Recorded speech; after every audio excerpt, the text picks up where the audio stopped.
Assalamualaikum warahmatullahi wabarakatuh. Kami dari kelompok 1 akan menerangkan materi psikologi pendidikan, yaitu tentang gejala jiwa. Dengan anggota 1.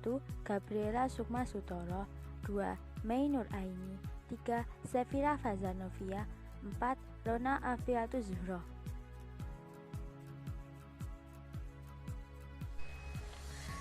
Gejala jiwa.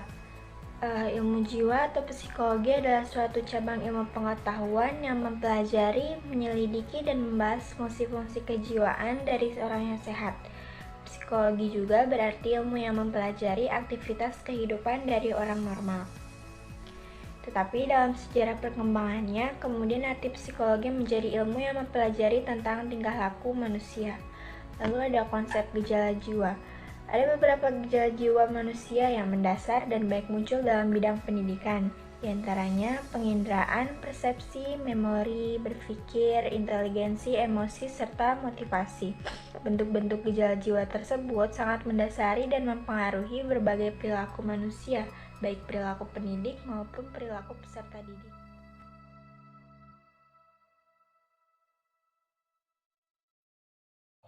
Macam-macam gejala jiwa. Yang pertama yaitu gejala jiwa kognisi atau pengenalan. Pengertian dari gejala jiwa kognisi yaitu, dalam arti luas, kognisi merupakan pemerolehan, penataan, dan penggunaan pengetahuan, lalu berkembang menjadi suatu ranah psikologi yang meliputi perilaku mental, yang berhubungan dengan pemahaman, pertimbangan, pengolahan informasi, pemecahan masalah, kesenjangan sosial, dan keyakinan. Gejala kognisi meliputi pengamatan, persepsi atau tanggapan, fantasi, ingatan, berpikir, dan juga intelijensi. Yang pertama yaitu pengamatan. Pengamatan merupakan cara manusia mengenali dunia real atau lingkungan di sekitarnya menggunakan kelima inderanya. Disebut juga mengamati, sedangkan melihat, mendengar, dan seterusnya disebut modalitas pengamatan. Ada 5 indera yang dimiliki oleh manusia, yaitu yang pertama, penglihatan menggunakan mata, pendengaran menggunakan telinga, pengecap menggunakan lidah, pembau menggunakan hidung, perabaan menggunakan kulit. Tanggapan atau persepsi. Tanggapan ialah bayangan yang tinggal dalam ingatan setelah kita melakukan pengamatan. 3 macam tanggapan. Yang pertama ada tanggapan masa lampau, yang kedua tanggapan masa datang, dan yang ketiga tanggapan masa kini. Persepsi menurut Davidoff adalah stimulus yang diindera oleh individu, diorganisasikan, kemudian diinterpretasikan sehingga individu sadar mengerti tentang apa yang diinderakan. Lalu kemudian ada fantasi. Fantasi ialah daya untuk membentuk tanggapan-tanggapan baru dengan pertolongan tanggapan-tanggapan yang sudah ada. Dan tanggapan baru itu tidak harus sesuai dengan benda-benda yang ada. Fantasi dibagi menjadi 2. Yang pertama ada fantasi tak disadari. Adalah fantasi yang terjadi dengan tak disengaja. Jadi orang melampaui dunia real dengan tak disengaja. Yang kedua fantasi yang disadari. Adalah fantasi yang terjadinya dengan disengaja. Yang keempat adalah daya ingat atau mengingat. Daya ingat sendiri adalah aktivitas penarikan kembali informasi-informasi yang telah kita terima. Dan dalam prosesnya ada 3 tahapan yang terjadi. Yang pertama learning atau imprinting, yang artinya memasukkan informasi. Dan yang kedua ada retention atau storage, yakni menyimpan informasi. Dan yang terakhir ada remembering atau mengingat informasi yang telah kita terima. Tentunya, dalam proses ini tidak akan terlepas dari yang namanya memori. Memori itu sendiri terbagi menjadi beberapa jenis. Yang pertama ada memori sensori. Memori sensori adalah memori atau ingatan yang sifatnya hanya sementara dan dibawa oleh panca indera. Yang kedua, ada memori jangka pendek. Memori jangka pendek adalah sistem memori yang penyimpanannya terbatas atau kapasitasnya terbatas dan hanya bertahan sekitar 30 detik dan akan bertahan lebih lama apabila terus diulang. Yang ketiga, ada memori jangka panjang.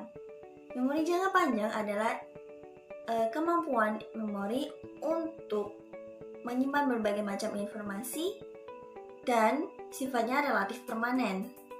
Yang terakhir ada lupa atau forgetting, yakni keadaan di mana kita kehilangan kemampuan untuk mengeluarkan informasi-informasi yang telah kita terima.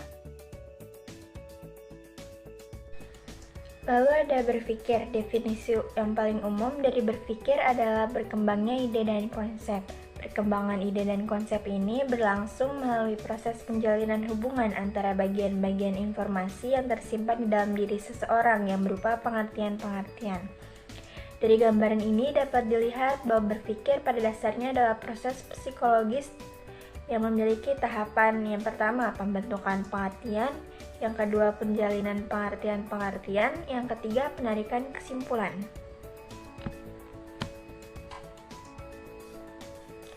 Lalu pengaruh berpikir pada belajar.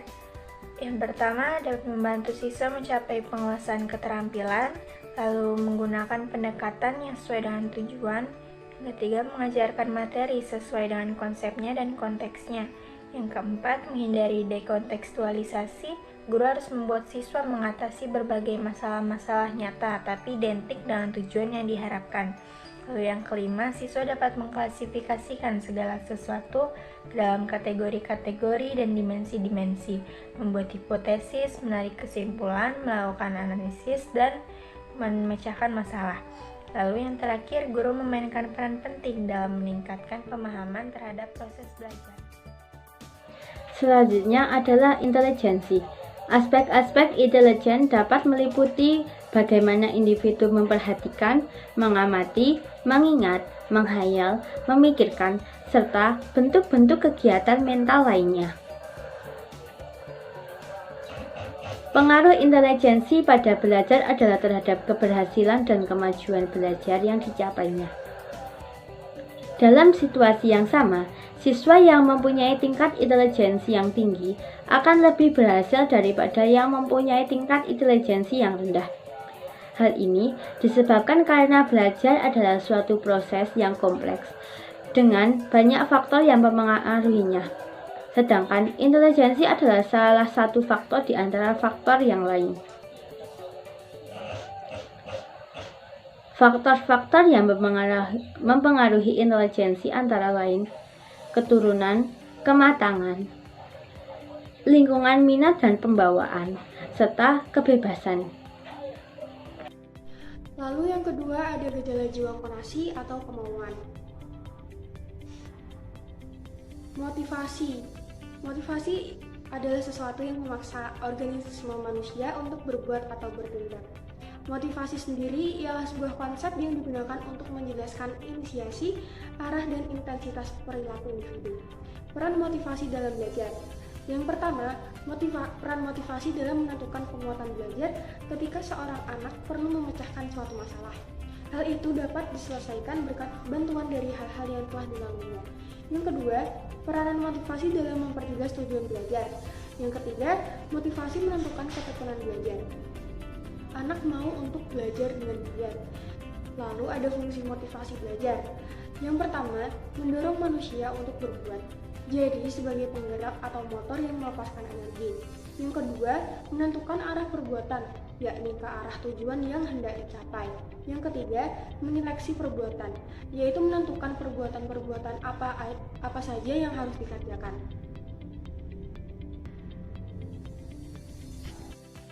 Selanjutnya, gejala jiwa emosi atau perasaan. Emosi adalah suatu keadaan di mana suatu hal itu dapat mempengaruhi atau mendorong pada sesuatu yang lain, yang mana berdampak pada reaksi psikologis dan fisiologis kita. Contohnya, saat kita senang, sedih, haru, dan lain sebagainya. Emosi sendiri memiliki 3 fungsi yang penting bagi kita. Yang pertama adalah sarana untuk mempertahankan hidup. Emosi memberi kita kekuatan untuk membela dan mempertahankan diri dari berbagai macam gangguan. Yang kedua, emosi sebagai pembangkit energi. Emosi dapat memberi kita semangat untuk belajar, bekerja, bahkan untuk hidup. Yang ketiga, emosi sebagai pembawa pesan. Emosi dapat membuat kita mengerti bagaimana orang-orang di sekitar kita dan bagaimana cara kita untuk menanggapi atau bertindak atas hal tersebut. Emosi juga memiliki peran dalam pembelajaran.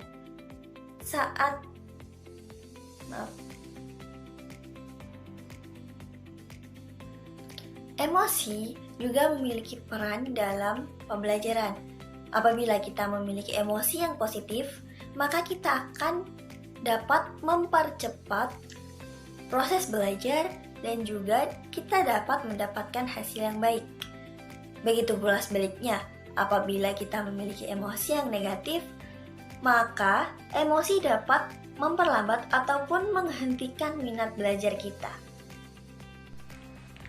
Lalu ada jenis pengelompokan emosi. Menurut G pada tahun 1999, secara garis besar emosi manusia dibedakan dengan dua bagian, yaitu emosi yang menyenangkan atau emosi positif dan emosi yang tidak menyenangkan atau emosi negatif. Contohnya adalah amarah, seperti mengamuk, benci, jengkel, kesal. Lalu ada kesedihan yang merupakan emosi negatif seperti muram, suram, sedih, putus asa. Lalu ada rasa takut yang juga merupakan emosi negatif seperti cemas, gugup, khawatir, was-was, dan banyak sekali. Lalu ada kenikmatan yang merupakan emosi positif seperti bahagia, gembira, riang, dan senang. Lalu ada rasa cinta seperti penerimaan, persahabatan, kepercayaan. Lalu ada terkejut, dan ada jengkel, juga ada malu. Yang terakhir adalah gejala jiwa campuran. Gejala jiwa campuran dapat berupa perhatian, sugesti, dan kelelahan. Perhatian sendiri adalah reaksi yang dilakukan oleh organisme dan kesadaran seseorang, yang mana dapat meningkatkan daya konsentrasi dan daya fokus pada suatu objek.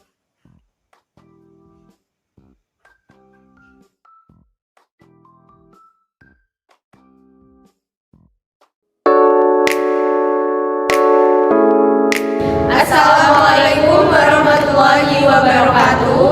Kami dari kelompok 2 izin memperkenalkan diri. Dengan saya Catur Lasari dengan NPM terakhir 123. Saya Anindya Putri, NPM terakhir 2169. Saya Duru Lainnya dengan NPM terakhir 2111. Saya Safira Adizlasari dengan NPM terakhir 2103. Di sini kami akan membawakan materi tentang perbedaan individu. Mengapa sih perlu mempelajari perbedaan individu? Nah, setiap orang mempunyai karakteristik yang berbeda-beda, tergantung kepribadian yang dimiliki setiap individu sejak lahir. Perbedaan individu penting dibahas dan dipahami oleh pendidik agar para pendidik bisa memahami perbedaan dari masing-masing peserta didiknya. Kemudian ada pengertian individu. Individu menunjukkan kedudukan seorang sebagai orang perorangan ataupun perseorangan. Sifat individual adalah sifat yang berkaitan dengan orang atau perseorangan. Nah, sifat setiap individu berbeda. Nah, perbedaan ini disebut dengan perbedaan individu. Selanjutnya yaitu mengenai karakteristik individu. Setiap individu memiliki karakteristik bawaan atau heredity dan karakteristik yang diperoleh dari lingkungan atau environment. Karakteristik bawaan merupakan karakter keturunan yang dibawa sejak lahir, baik yang berkaitan dengan faktor biologis maupun sosial psikologis.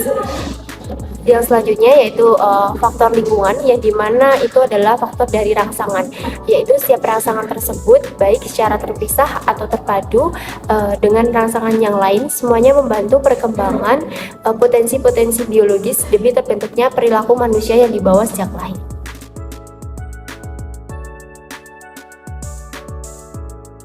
Selanjutnya yaitu ada macam-macam perbedaan individu menurut Gary. Yang pertama itu ada perbedaan fisik, yang dimana itu termasuk usia, tingkat, dan berat badan, jenis kelamin, pendengaran, penglihatan, dan kemampuan bertindak.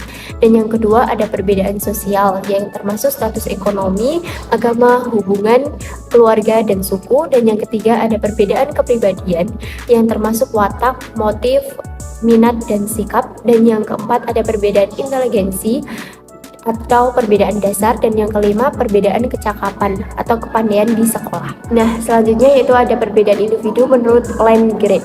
Yang pertama ada perbedaan kognitif, kedua ada perbedaan kecakapan bahasa, yang ketiga ada perbedaan kecakapan motorik, dan yang keempat ada perbedaan latar belakang, kelima ada perbedaan bakat, dan yang terakhir adalah perbedaan kesiapan belajar. Selanjutnya ada perbedaan individu menurut Khadijah. Nah, menurut Khadijah ini terdapat perbedaan individu yaitu perbedaan biologis dan perbedaan psikologis. Yang pertama, perbedaan biologis itu adalah perbedaan yang diturunkan melalui warisan genetik oleh orang tua. Nah, ini tuh terjadi sejak proses pembuahan. Kemudian yang kedua, perbedaan psikologis yaitu adalah faktor yang mempengaruhi proses belajar, dipengaruhi oleh motivasi, kecerdasan, minat, bakat, perhatian, kesiapan, dan kematangan. Kemudian ada faktor kecerdasan. Kecerdasan menentukan kualitas belajar siswa. Jadi semakin tinggi kecerdasan, maka semakin besar pula peluang siswa tersebut untuk berhasil dalam proses belajarnya.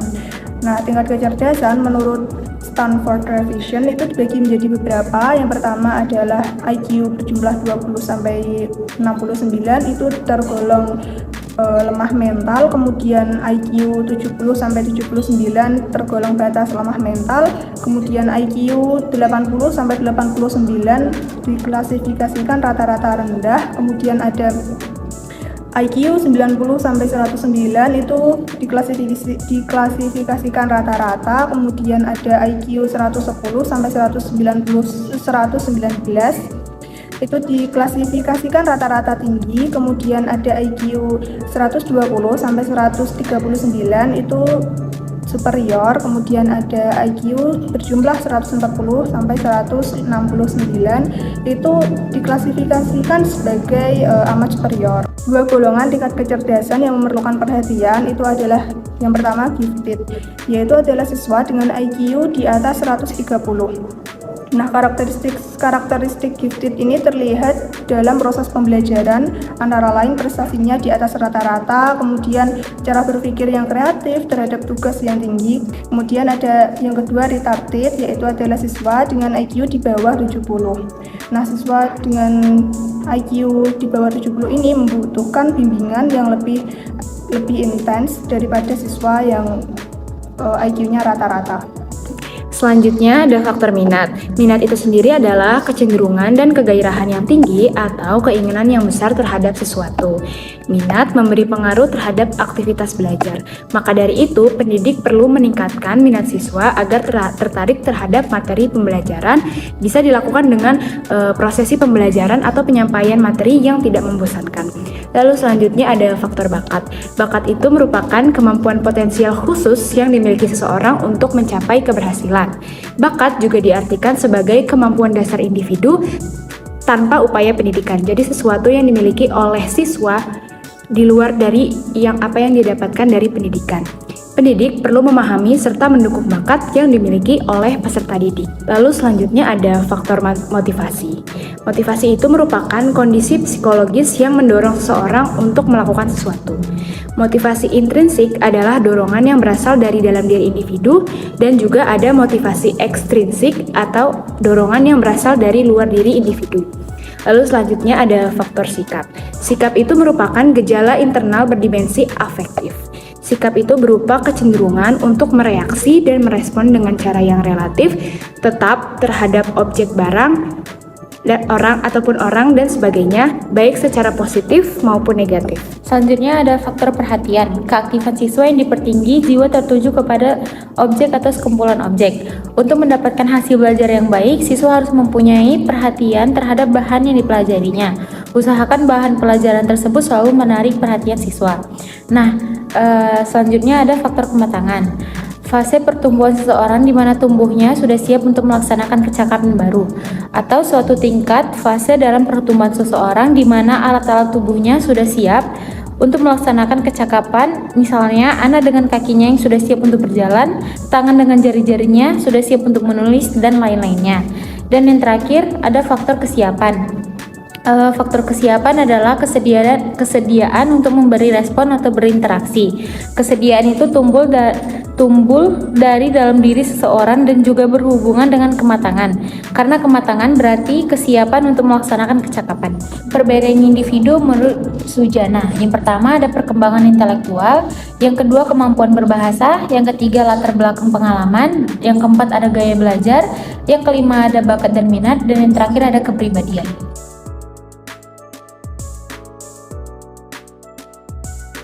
Selanjutnya mengenai faktor pengaruh perbedaan individu. Ada dua faktor, yang itu yang pertama ada faktor bawaan, yang dimana faktor bawaan adalah faktor biologis yang diturunkan melalui pewaris genetik oleh orang tua. Dan yang kedua itu ada faktor lingkungan, yang dimana faktor lingkungan itu adalah yang mengakibatkan perbedaan individu yang berasal dari luar diri individu. Seperti contohnya status sosial ekonomi, pola asuh orang tua, budaya, dan urutan kelahiran.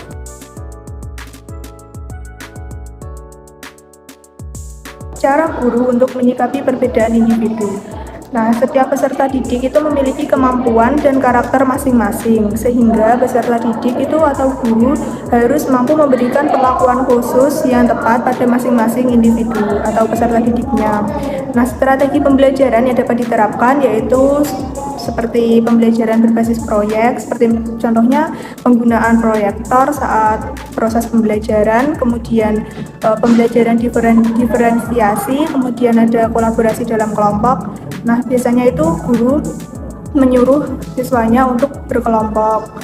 Kemudian ada pembelajaran berbasis keterampilan seperti adanya tugas keterampilan menggambar ataupun yang lainnya, kemudian penggunaan teknologi, kemudian penilaian formatif dan pembelajaran aktif seperti guru harus memberikan waktu kepada siswanya untuk bertanya mengenai materi yang sudah dijelaskan, kemudian ada komunikasi terbuka.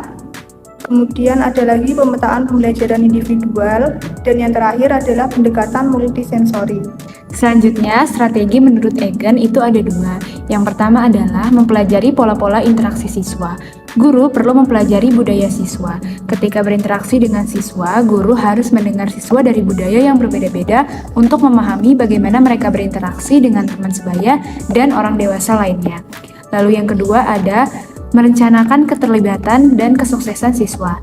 Ini bisa melalui dua cara, yaitu dengan menggunakan representasi isi kualitas tinggi sebagai poin penting untuk didiskusikan, dan yang kedua dengan menggunakan pertanyaan terbuka untuk memancing keterlibatan siswa.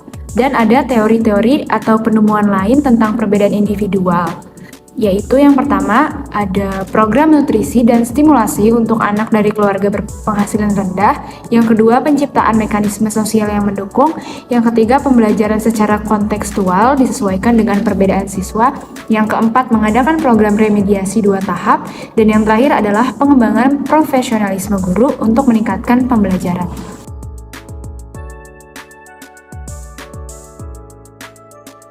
Yang terakhir adalah implikasi pembelajaran perbedaan individu. Salah satu karakteristik penting dalam pembelajaran efektif adalah ketika proses pembelajaran tersebut mampu merespon kebutuhan individual siswa. Program pembelajaran yang dilaksanakan itu adalah pertama remedial, yang kedua ada pengayaan, yang ketiga ada layanan pendidikan, dan yang keempat adalah akselerasi. Implikasi perbedaan individual dalam proses pembelajaran. Yang pertama ada menggunakan pendekatan pembelajaran efektif dan fleksibel. Yang kedua adalah memahami pilihan gaya belajar siswa. Yang ketiga adalah memberikan pengalaman belajar untuk siswa. Yang keempat ada menggunakan kombinasi cooperative learning. Yang kelima memberikan waktu yang cukup untuk memproses informasi. Dan yang terakhir ada menggunakan alat-alat multisensori. Sekian penyampaian materi dari kelompok kami, kurang lebihnya mohon maaf. Terima kasih. Wassalamualaikum warahmatullahi wabarakatuh.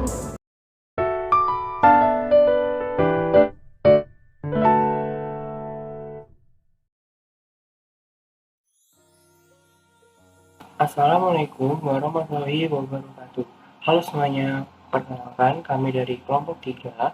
Hari ini akan presentasikan mengenai konsep belajar untuk mata kuliah psikologi pendidikan. Namun sebelumnya, izinkan kami untuk mengenalkan anggota kami.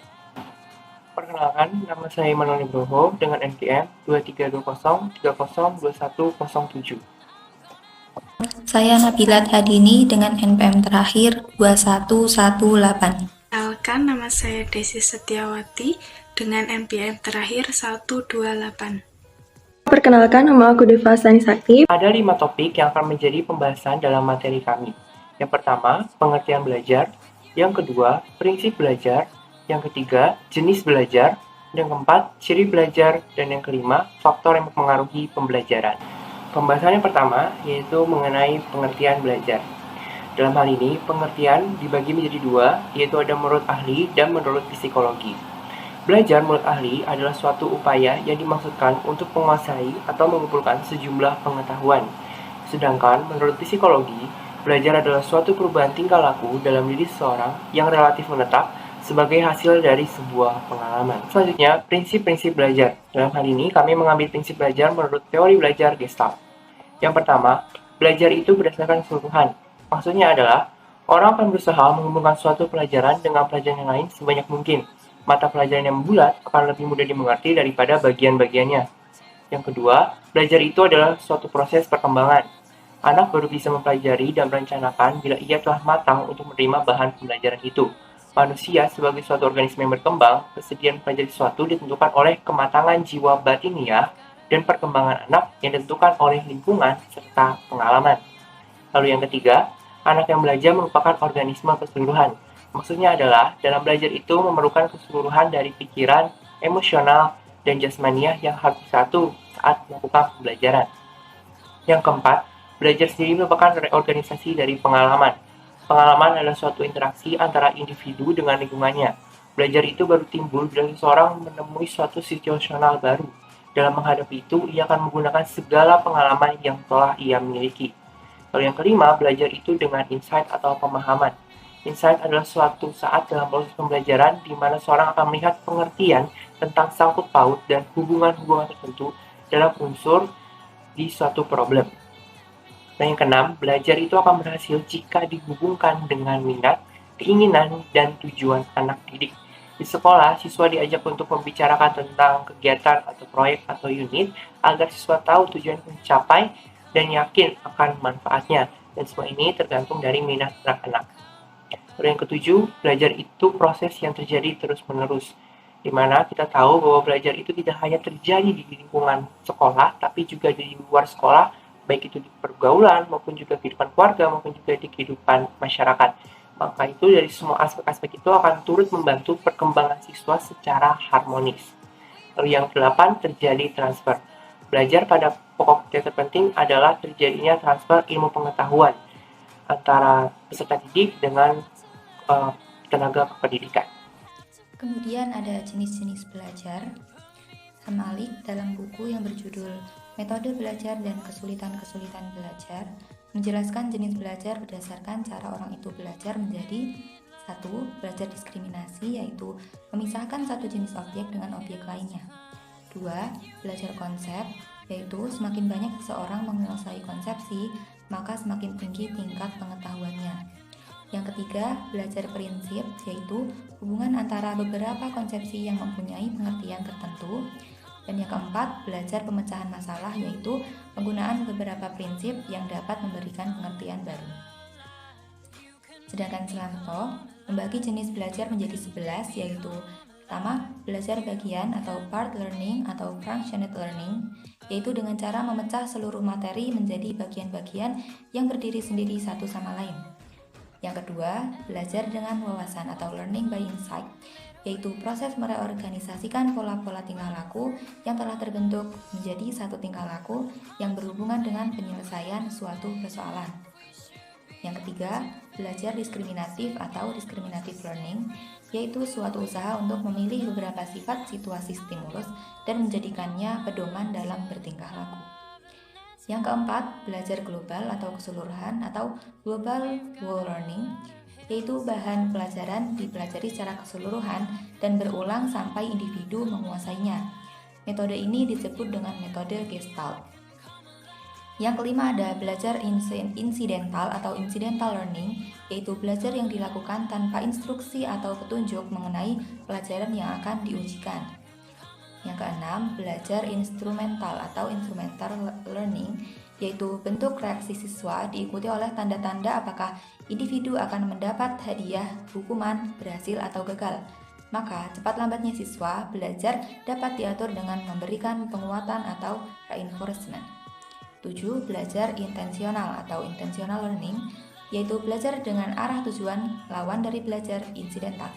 8. Belajar laten atau latent learning, yaitu dalam belajar ini perubahan-perubahan tingkah laku tidak terjadi secara segera. Yang ke-9, belajar mental atau mental learning. Di sini perubahan kemungkinan tingkah laku tidak nyata terlihat dan hanya berupa perubahan proses kognitif dari bahan yang dipelajari. Yang ke-10, belajar produktif atau productive learning, yaitu belajar dengan transfer yang maksimum. Belajar disebut produktif bila individu mampu mentransfer prinsip penyelesaian persoalan dalam satu situasi ke situasi yang lain. Dan yang terakhir, belajar verbal atau verbal learning, yaitu belajar mengenai materi verbal dengan melalui ingatan dan ingatan. Selanjutnya, ciri-ciri belajar menurut Imron. Yang pertama, ada belajar bukan kematangan. Yang kedua, belajar tidak sama dengan perubahan fisik dan mental. Yang ketiga, hasil belajar relatif menetap. Ciri-ciri belajar menurut Salamito. Yang pertama, ada perubahan yang terjadi secara sadar. Yang kedua, perubahan dalam belajar bersifat kontinu dan fungsional. Yang ketiga, perubahan dalam belajar bersifat positif dan aktif. Yang keempat, perubahan dalam belajar bukan bersifat sementara. Yang kelima, perubahan dalam belajar bertujuan atau terarah. Yang keenam, perubahan dalam belajar mencakup seluruh aspek tingkah laku. Ciri-ciri belajar menurut Winata Putra. Yang pertama, ada belajar harus memungkinkan terjadinya perubahan perilaku pada diri individu. Yang kedua, perubahan harus merupakan buah dari pengalaman. Yang ketiga, perubahan relatif menetap. Pada kesempatan kali ini, aku akan menjelaskan materi mengenai faktor-faktor yang mempengaruhi proses pembelajaran.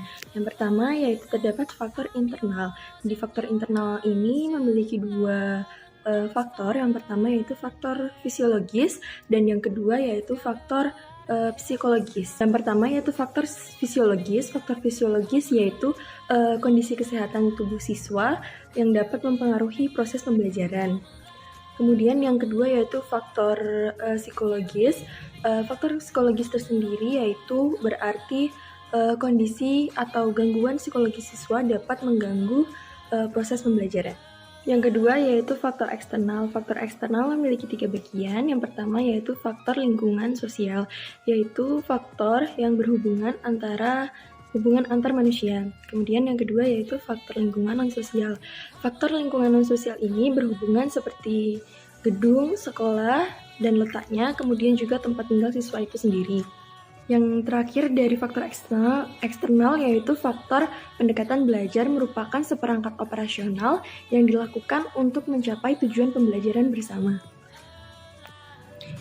Faktor-faktor lain yang mempengaruhi pembelajaran diantaranya yaitu yang pertama faktor jasmani, faktor psikologi, faktor masyarakat, faktor kelelahan, faktor keluarga, dan juga faktor sekolah.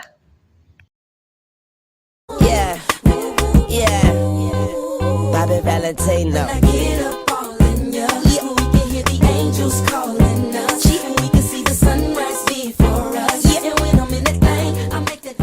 Assalamualaikum warahmatullahi wabarakatuh. Halo semuanya, perkenalkan kami dari kelompok 4 yang buat video pembelajaran mengenai teori belajar behavior learning. Sebelum itu kami akan memperkenalkan kelompok kami. Yang pertama, perkenalkan nama saya Nazila Beni, NPM terakhir 109.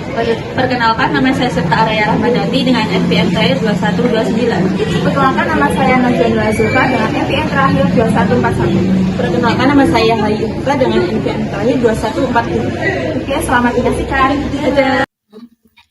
Saya menjelaskan mengenai teori belajar behavioristik. Konsep belajar behavioristik menurut Imron yaitu memandang belajar sebagai kontrol instrumental dari lingkungan. Pendidik berperan sebagai pengkondisi yang mengatur situasi agar pembelajar mau belajar. Proses belajar ini berfokus pada perubahan perilaku yang dapat diamati dan juga dapat diukur. Baik, yang pertama, teori belajar menurut Pavlov. Teori belajar menurut Pavlov yaitu teori responding conditioning dan causal conditioning. Menurut Pavlov, pengkondisian yang dilakukan pada anjing juga dapat berlaku pada manusia. Menurut Pavlov, respon yang dikontrol oleh pihak luar. Pihak inilah yang menentukan kapan dan apa yang akan diberikan sebagai stimulus. Peranan orang yang bersifat pasif untuk menggandakan respon perlu adanya suatu stimulus tertentu.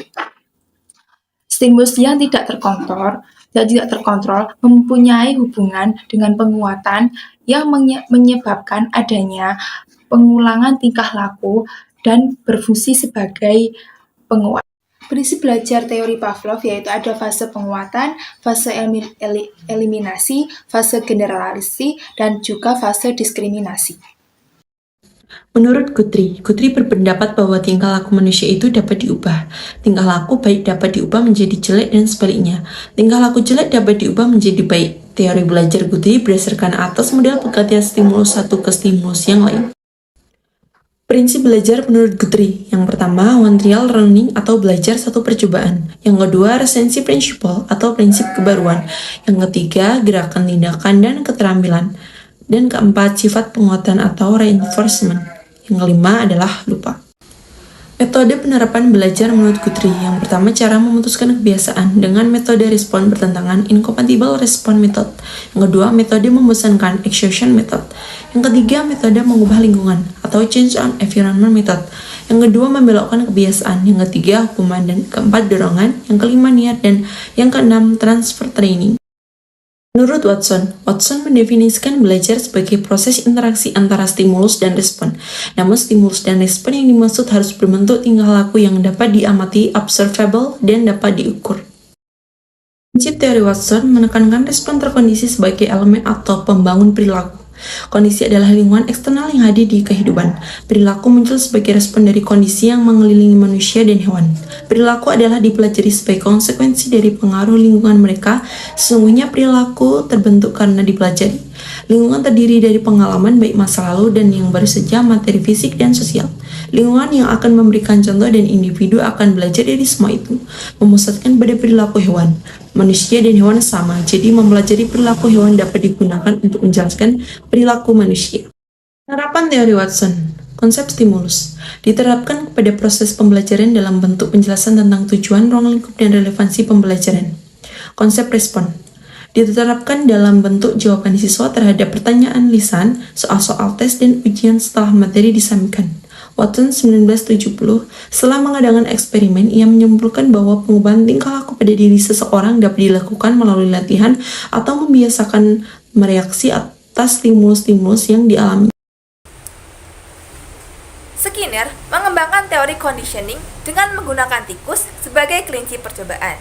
Dari hasil percobaannya, Skinner membedakan respon menjadi dua, yaitu adalah respon yang timbul dari stimulus tertentu dan operan atau instrumental, respon yang timbul dan berkembang karena diikuti oleh perangsang tertentu. Oleh karena itulah, teori Skinner ini dikenal sebagai teori operant conditioning. Yang selanjutnya adalah prinsip belajar Skinner. Nah, Skinner memiliki prinsip-prinsip belajarnya, antara lain yang pertama, hasil belajar harus segera diberitahukan kepada siswa. Yang kedua, proses belajar harus mengikuti irama atau ada urutannya tersendiri dari yang belajar. Yang nomor tiga, materi pembelajaran digunakan sistem modul. Dan yang keempat, dalam proses pembelajaran lebih diutamakan aktivitas sendiri. Dan yang nomor 5, dalam proses pembelajaran tidak digunakan hukuman. Hukuman tadi itu merangsang stimulus negatif ya teman-teman. Yang nomor 6, tingkah laku yang diinginkan pendidik diberi hadiah dan sebagainya. Jadi hukum belajar Skinner ada dua ya teman-teman. Yang pertama, law of operant conditioning, yaitu jika timbulnya perilaku diiringi dengan stimulus penguat, maka kekuatan perilaku tersebut akan meningkat. Aku kasih tahu contohnya ya. Contohnya ada siswa yang berperilaku baik di kelas dan dapat pujian guru. Terus dia akan berusaha untuk berperilaku lebih baik lagi biar dipuji terus sama gurunya.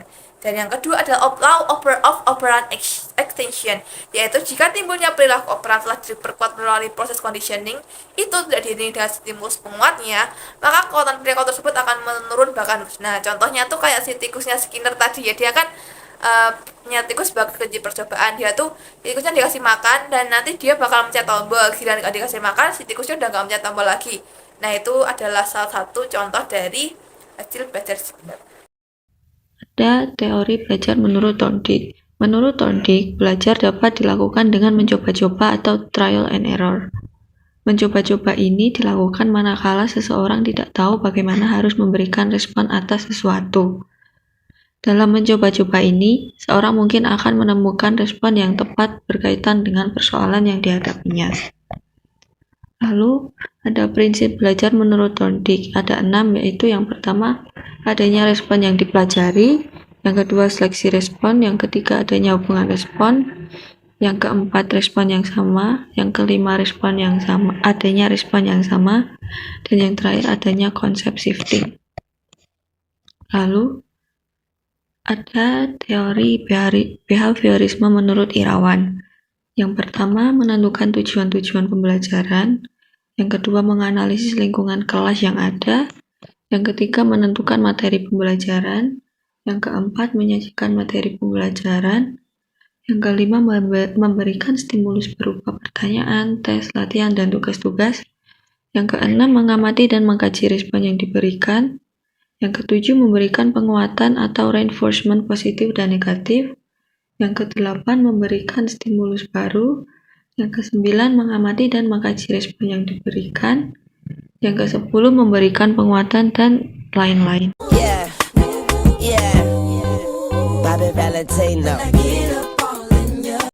Halo semuanya. Kami dari kelompok 5 akan menjelaskan tentang teori belajar kognitif. Kita pada pertama dengan MPN terakhir 2112.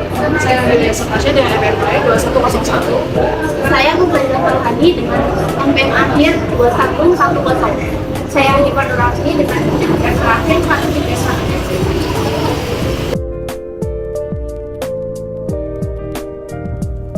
Jadi yang pertama itu ada konsep belajar kognitif.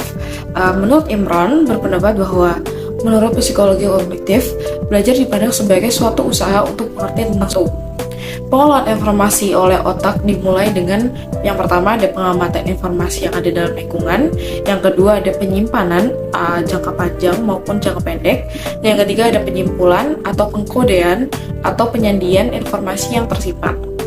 Perkembangan biasa menurut Irawan, aplikasi praktis dari teori ini adalah sangat mementingkan keterlibatan mahasiswa secara aktif dalam proses pembelajaran dengan mengaktifkan siswa, proses akomodasi pengetahuan dan pengalaman terjadi dengan baik.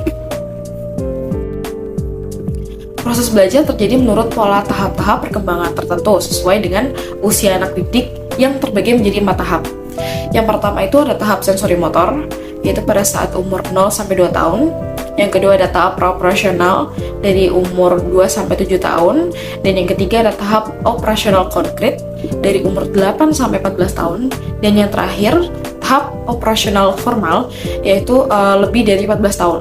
Yang pertama ada sensori motor pada saat umur 0-2 tahun, yaitu dimana si anak ini mengenal lingkungan dengan penglihatan, penciuman, pendengaran, perabahan, dan menggerak-gerakannya dengan kemampuan sensorik dan motoriknya. Pertumbuhan dan kemampuan anak tampak dalam kegiatan motorik dan persepsinya yang sederhana. Kemampuan yang dimiliki itu antara lain yang pertama ada melihat dirinya itu sebagai makhluk yang berbeda dari objek di sekitarnya, dan yang kedua ada mencari rangsangan melalui sinar lampu dan suara, dan yang ketiga ada suka memperhatikan sesuatu lebih lama, yang keempat ada suka mendefinisikan sesuatu dengan memanipulasinya, yang kelima itu ada memperhatikan objek sebagai hal tetap lalu ingin merubah tempatnya. Ada praoperasional yaitu pada saat umur 2-7 tahun. Tahap ini terbagi menjadi 2, yaitu praoperasional dan intuitif. Pada saat praoperasional yaitu tepatnya pada umur 2-4 tahun, si anak ini telah mampu menggunakan bahasa dalam mengembangkan konsepnya walaupun masih sangat sederhana. Yang kedua pada saat intuitif yaitu pada saat umur 4-7 tahun, itu si anak ini telah dapat memperoleh pengetahuan berdasarkan pada kesan yang agak abstrak. dalam menarik kesimpulan itu masih sangat bersifat simbolik dan sering tidak diungkapkan dengan kata-kata. Lalu selanjutnya ada operasional konkret, yaitu pada saat umur 8-14 tahun. Ciri pokok perkembangan pada tahap ini adalah si anak ini sudah mulai menggunakan aturan-aturan yang jelas dan logis. Anak ini dapat mengembangkan pikiran logis, mengikuti penalaran logis, walau kadang masih memecahkan masalah secara trial and error. Lalu yang terakhir ada operasional formal, yaitu pada saat umur lebih di atas 14 tahun.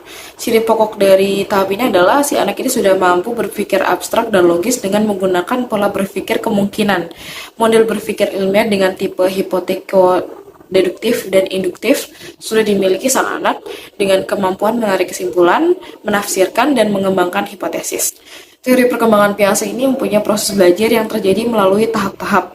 Yang pertama ada asimilasi, yaitu proses penyesuaian atau penyatuan atau pengintegrasian pengetahuan baru atau informasi baru dengan struktur kognitif yang sudah ada dalam benak siswa. Yang kedua ada akomodasi, yaitu proses penyesuaian struktur kognitif siswa dengan pengetahuan baru.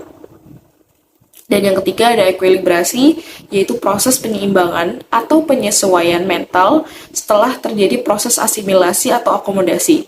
Ekuilibrasi baik jika orang mampu menata informasi dalam urutan yang baik, jernih dan logis, dan ekuilibrasi yang jelek itu bila menyimpan informasi itu kurang teratur, orang tersebut cenderung berpikir secara ruwet dan tidak logis dan berbelit-belit. Selanjutnya ada penerapan teori perkembangan Piaget dalam pembelajaran. Untuk pengaplikasiannya sendiri itu mengikuti pola berikut ini.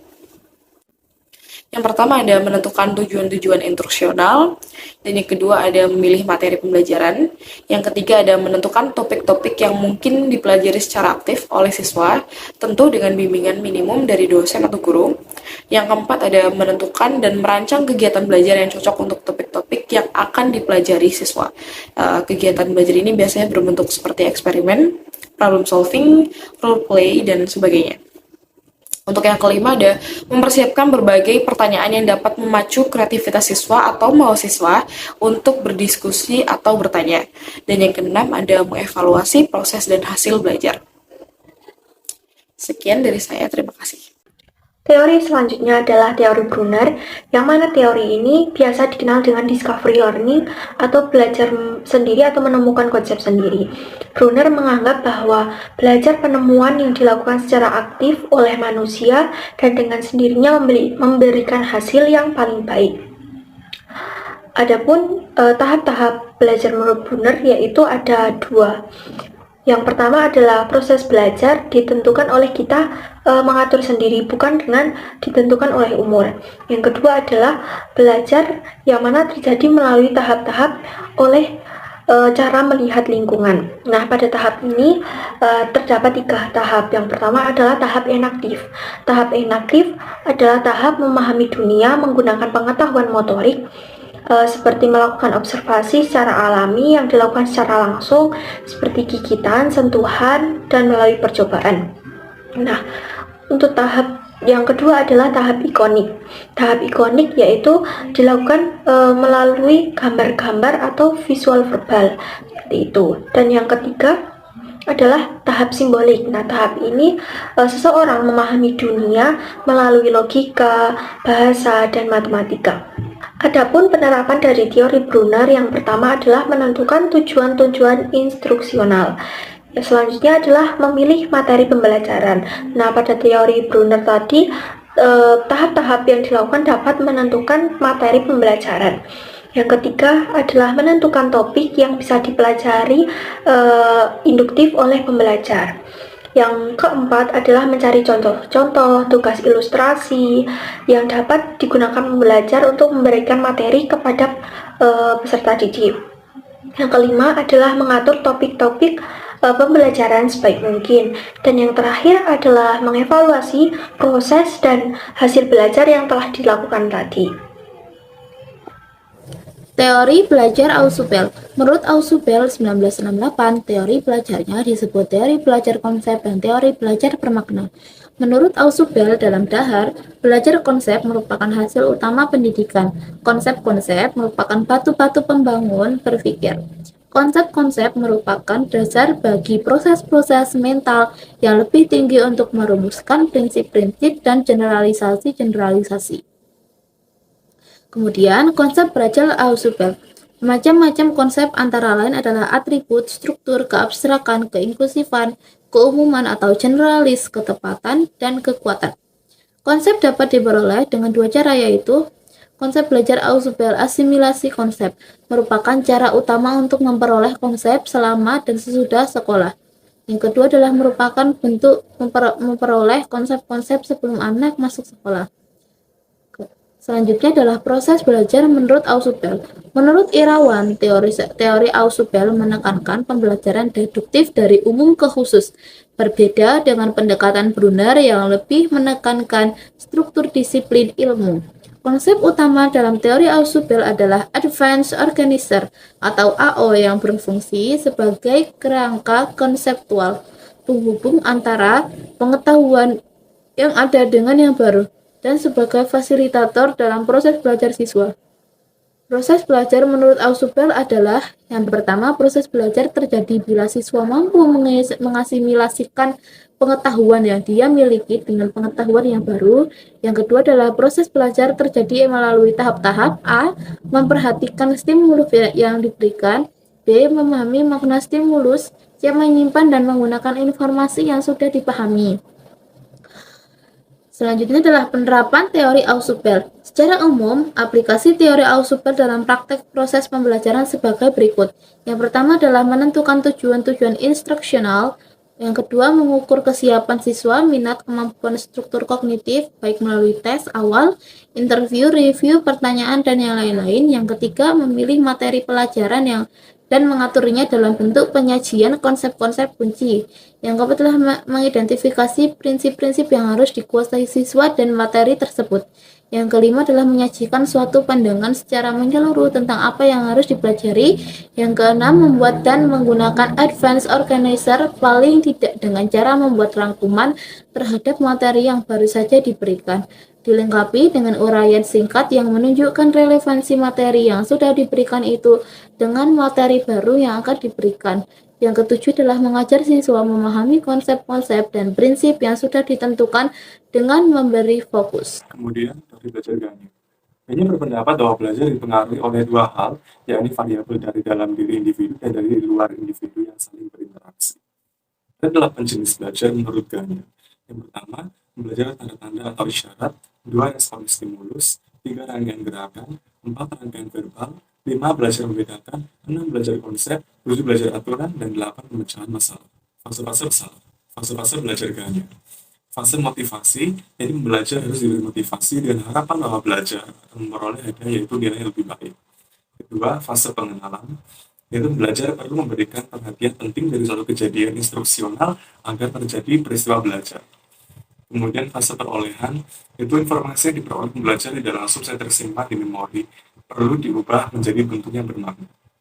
Kemudian fase retensi, informasi baru yang diperoleh harus dipindahkan ke memori jangka panjang, dapat dilakukan dengan pengulangan, praktik, elaborasi, dan lain sebagainya. Kemudian fase pemanggilan atau recall, itu memperoleh hubungan dengan apa yang telah kita pelajari. Kemudian fase generalisasi atau transfer informasi. Kemudian fase penampilan. Para pembelajar perlu memperlihatkan bahwa mereka telah belajar sesuatu melalui penampilan yang nampak. Kemudian yang terakhir adalah fase umpan balik. Pembelajar perlu dapat umpan balik dari apakah mereka telah atau belum mengerti tentang apa yang diajarkan. Kemudian penerapan teori belajar Ganya. Contohnya adalah pengenalan konsep-konsep dasar dalam bahasa Inggris di sekolah dasar. Misalnya struktur kalimat dan kosakata dasar bahasa Inggris dengan bantuan-bantuan visual dan auditori yang menarik. Kemudian membuat peserta didik merangkai konsep-konsep tersebut lalu nanti-nantinya dan pemberian catatan yang merupakan rangkuman atau kesimpulan dari apa yang sudah dipelajari. Gamifikasi dapat membantu retensi dan motivasi memori siswa dalam hal ini, misalnya dengan bantuan berupa permainan flashcards dan platform spesifik gamifikasi, contohnya Kahoot. Kemudian teori belajar Gestalt. Teori Gestalt memandang belajar adalah proses yang didasarkan pada pemahaman atau insight. Karena pada dasarnya tingkah laku seorang selalu didasarkan pada kognisi, yaitu tindakan mengenal atau memikirkan situasi di mana tingkah laku tersebut terjadi. Hukum-hukum pengamatan Gestalt sebagai berikut. Pertama, hukum Prägnanz. Kedua, hukum figure-ground relationship.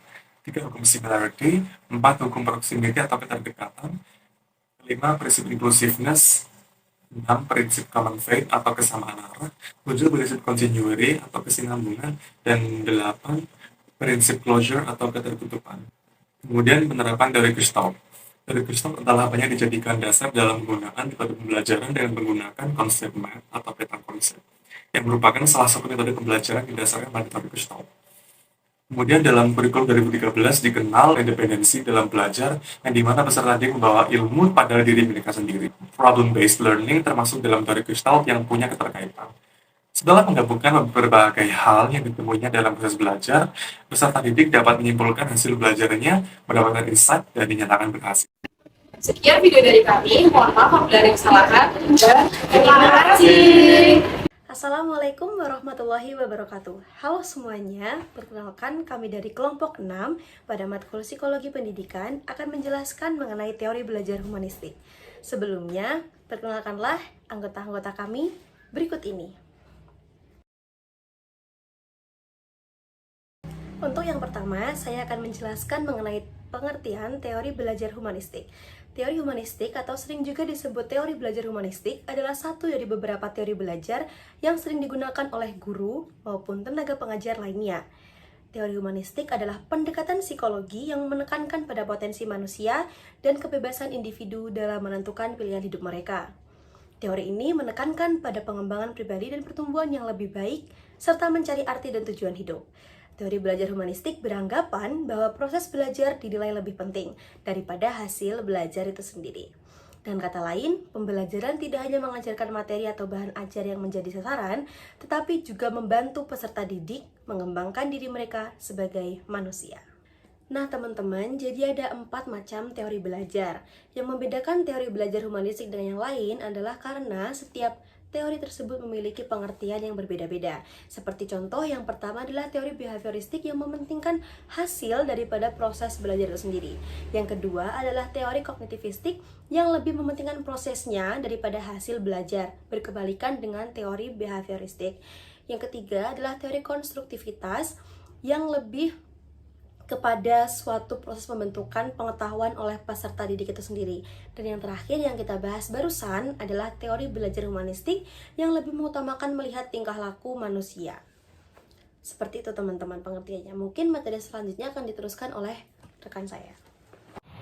Carl Rogers pada tahun 1902 sampai 1987 adalah seorang psikolog humanistik yang terkenal karena pandangannya tentang hubungan terapeutik dan teorinya tentang kepribadian dan aktualisasi diri.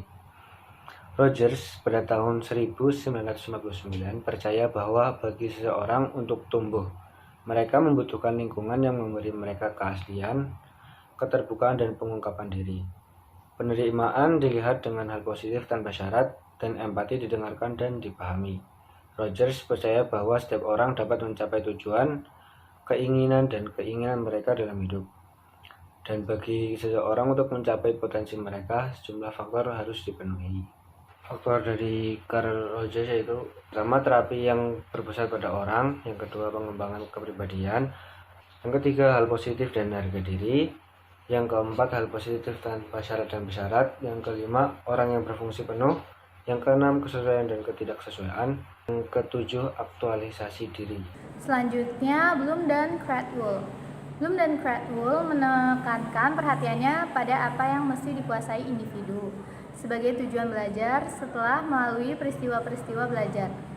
Tujuan belajar yang dikemukakannya dirangkum dalam 3 kawasan yang biasanya disebut dengan taksonomi Bloom. Secara ringkas, ketiga kawasan taksonomi Bloom tersebut yaitu kawasan kognitif, kawasan afektif, dan kawasan psikomotor. Kelebihan dari teori humanistik yaitu aplikasi teori ini bisa memunculkan kreativitas peserta didik atau orang yang belajar. Yang kedua, indikator dari keberhasilan penerapan teori humanistik adalah perasaan senang dan tidak ada tekanan yang dialami peserta didik. Yang ketiga, teori humanistik cenderung mampu merekatkan hubungan sosial antara peserta didik. Dan yang keempat, melatih peserta didik sebagai pribadi yang bebas dan tidak terikat dengan pendapat orang lain. Kekurangan teori humanistik yaitu yang pertama, aplikasi teori ini memungkinkan peserta didik untuk sulit memahami potensi dirinya sendiri. Dan yang kedua, peserta didik yang belum mampu berpikir untuk bertanggung jawab atas dirinya sendiri cenderung sulit untuk melakukan pemusatan pikiran. Yang ketiga, peserta didik yang tidak berminat untuk mengikuti proses belajar akan tertinggal dengan peserta didik lain yang sudah memiliki niatan untuk belajar dan memperbaiki diri. Dan yang keempat, pada konteks atau praktisnya, teori ini kurang mungkin untuk diterapkan pada sistem pembelajaran sekolah saat ini. Implikasi dalam pembelajaran. Dalam prakteknya, teori humanistik ini cenderung mengarahkan siswa untuk berpikir induktif, mementingkan pengalaman, serta membutuhkan keterlibatan siswa secara aktif dalam proses belajar. Oleh karena itu, langkah-langkah pembelajaran dengan pendekatan humanistik adalah sebagai berikut. 1. Menentukan tujuan-tujuan pembelajaran. 2. Menentukan materi pelajaran. 3. Mengidentifikasi kemampuan awal siswa. 4. Mengidentifikasi topik-topik pelajaran yang memungkinkan siswa secara aktif melibatkan diri atau mengalami dalam belajar. Sekian penjelasan mengenai teori belajar humanistik dari kelompok 6. Terima kasih. Halo semuanya, perkenalkan kami dari kelompok 7 akan mempresentasikan mengenai materi humanistik menurut tokoh. Yang pertama ada David Eccles, yang kedua ada Mumford, dan yang terakhir ada Jonathan Habermas. Selamat menonton. Halo, perkenalkan nama saya Dia Nurani, NPM 23303020132. Halo semuanya, perkenalkan nama aku Julita Caningrum dengan NPM 2340302136. Halo, perkenalkan nama saya Marita Divandani dengan NPM 2320302105. Teman-teman, nama saya Muhammad Farul Ilham dengan NPM 2340302135. Humanistik. Menurut teori humanistik, proses belajar harus dimulai dan ditujukan untuk kepentingan memanusiakan manusia itu sendiri. Oleh sebab itu, teori belajar humanistik sifatnya lebih abstrak dan lebih mendekati bidang kajian filsafat, teori kepribadian, dan psikoterapi daripada bidang kajian psikologi belajar. Teori humanistik sangat mementingkan isi yang dipelajari daripada proses belajar itu sendiri. Yang pertama, menurut David Eccles, Cobb mendefinisikan belajar sebagai proses di mana pengetahuan diciptakan melalui transformasi pengalaman. Dan pengetahuan dianggap sebagai perpaduan antara memahami dan mentransformasi pengalaman. Experiential learning theory kemudian menjadi dasar model pembelajaran experiential learning yang menekankan pada sebuah model pembelajaran yang holistik dalam proses belajar. Nah, pengalaman kemudian mempunyai peran sentral dalam proses belajar. Selanjutnya, tahap-tahap belajar. Yang pertama, tahap pengalaman konkret. Yang kedua, tahap pengamatan aktif. Yang ketiga, tahap konseptualisasi. Dan yang keempat, tahap eksperimentasi aktif. Selanjutnya, gaya belajar. Yang pertama, tahap belajar converger. Merupakan tipe peserta didik yang lebih menyukai untuk belajar jika menghadapi persoalan yang memiliki jawaban. Selanjutnya, diverger, yaitu peserta didik yang masuk dalam kategori ini melihat suatu hal dari sudut pandang berbagai segi. Lalu mereka akan membuat sebuah hubungan agar hal yang mereka lakukan bergabung menjadi satu. Yang ketiga, assimilation. Peserta didik dalam pengertian asimilasi ini tertarik dengan konsep-konsep yang sifatnya abstrak. Mereka tipe yang tidak terlalu mengedepankan diterapkannya praktek dari ide-ide yang muncul. Minat mereka dalam bidang studi adalah sains dan matematika. Dan yang keempat, akomodator. Peserta didik dalam tipe ini tertarik dalam hal mengembangkan konsep-konsep dan mengembangkan eksperimen. Gaya belajar menurut Mumford. Gaya belajar menurut Mumford dan Hammy merupakan sikap belajar yang paling baik bagi peserta didik. Peserta didik satu dengan peserta didik yang lain tentunya memiliki gaya belajar yang berbeda, tergantung mereka mendapatkan pemahaman, pengolahan data, penyampaian berdasarkan teori yang mereka dapatkan. Teori belajar ini dikembangkan oleh Alan Mumford dan Peter Haney yang mengklasifikasikan gaya belajar menjadi 4 tipe. Yang pertama ada aktivis, pragmatis, reflektor, dan teoris. Gaya belajar menurut Mumford yang pertama adalah aktivis. Nah, gaya belajar aktivis ini lebih suka dengan adanya pengalaman baru, sehingga individu itu sering melibatkan diri untuk mendapatkan pengalaman baru tersebut. Yang kedua ada reflektor yang memiliki cara belajar dengan pengamatan dan pemikiran berdasarkan konsekuensi yang mungkin terjadi. Yang ketiga ada pragmatis. Gaya belajar ini individu lebih suka keterbukaan dan mereka cenderung tidak sabar dalam berdiskusi. Yang keempat ada teoris, merupakan individu mendapatkan sesuatu itu berdasarkan teori yang mereka dapatkan. Penerapan teori belajar menurut Mumford ke dalam pembelajaran yang pertama adalah mengidentifikasi gaya belajar individu, yang kedua adalah menerapkan sistem pembelajaran, yang ketiga mengidentifikasi materi dan tujuan pembelajaran, yang keempat adalah mengidentifikasi media pembelajaran, yang kelima adalah menganalisis dan mengevaluasi pembelajaran. Tokoh yang ketiga ada Jürgen Habermas. Nah, menurut Habermas berpendapat bahwasannya belajar itu sangat dipengaruhi oleh yang namanya interaksi, di mana baik dengan lingkungannya maupun dengan sesama manusia. Nah, ada 3 tipe belajar yang dikelompokkan oleh Habermas. Yang pertama ada belajar teknis, atau technical learning, di mana siswa belajar bagaimana berinteraksi dengan alam sekitarnya.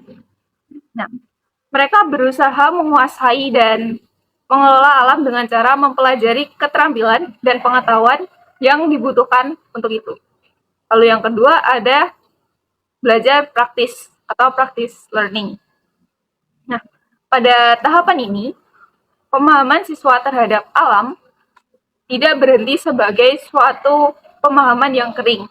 Dan terlepas kaitannya dengan manusia, akan tetapi pemahaman terhadap alam itu justru relevan jika dan hanya jika berkaitan dengan kepentingan manusia. Lalu yang ketiga ada belajar emansipatoris atau emancipator learning, di mana siswa berusaha mencapai pemahaman dan kesadaran yang sebaik mungkin tentang perubahan atau transformasi kultural dari suatu lingkungan.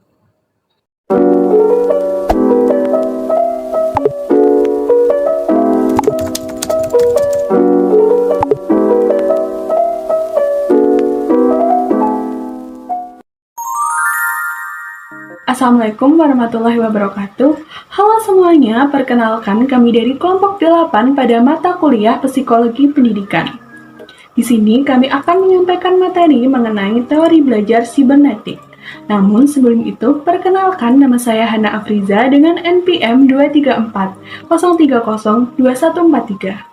Perkenalkan, nama saya Winda Ayu Kartikasari dengan NPM terakhir 2115. Perkenalkan, nama saya Rita Kumalasari, NPM terakhir 2125. Assalamualaikum warahmatullahi wabarakatuh. Perkenalkan, nama saya Rasid Gilang Ramadan, NPM terakhir saya 2139.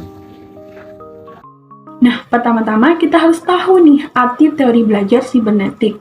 Jadi, teori belajar sibernetik adalah teori belajar yang paling baru dari semua teori belajar yang telah kita kenal. Teori ini berkembang sejalan dengan perkembangan teknologi dan ilmu informasi. Menurut teori belajar sibernetik, belajar adalah pengolahan informasi.